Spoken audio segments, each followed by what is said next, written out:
নমস্কাৰ বন্ধু বান্ধৱীসকল, মোৰ চেনেলৰ অন্য এটি ভিডিঅ'লৈ সকলোকে পুনৰবাৰ স্বাগতম জনালোঁ। আৰু আজি বহুত দিনৰ মূৰত ভিডিঅ' দিয়া হৈছে। বহুত দিন ভিডিঅ' দিব পৰা নাছিলোঁ। বিশেষ একো বনোৱা নাই, অকণমান পাৰৰ মাংস বনাইছিলোঁ আৰু তাৰে অকণমান ভিডিঅ' বনালোঁ। আৰু আজি দুপৰীয়াৰ সাজৰ কাৰণে এইখিনি যোগাৰ কৰিলোঁ।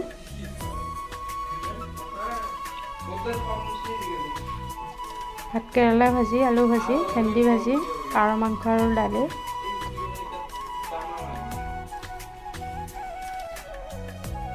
আৰু চিম্পুলকৈয়ে বনাইছোঁ পাৰ মাংসখন।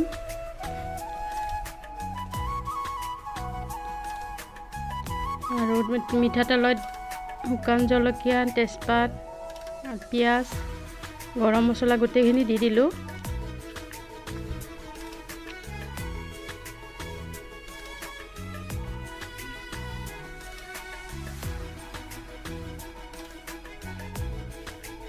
আৰু এইকেইদিন যিহেতুকে ডাৱৰীয়া বতৰ, সেইকাৰণে ভাবিলোঁ অকণমান মাংসকে খোৱা যাওক, আৰু সেইকাৰণে পাৰ মাংস আনিলোঁ।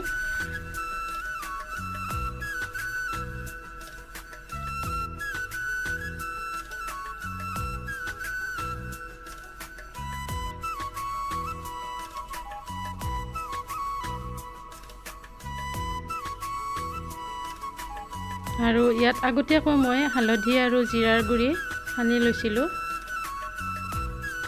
এতিয়া ইয়াত নিমখখিনি দিলোঁ।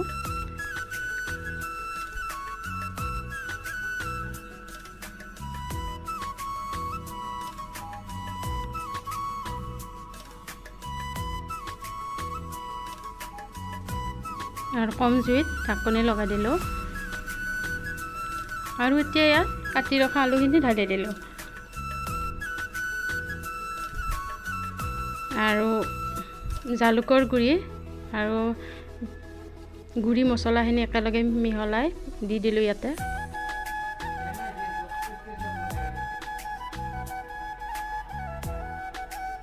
আৰু এতিয়া ইয়াত পানী দিলোঁ।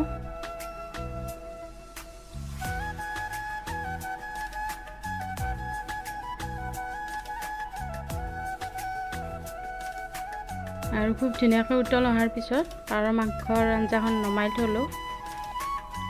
আৰু আজি দুপৰীয়াৰ সাজৰ কাৰণে এনেদৰে বাঢ়ি ল'লোঁ।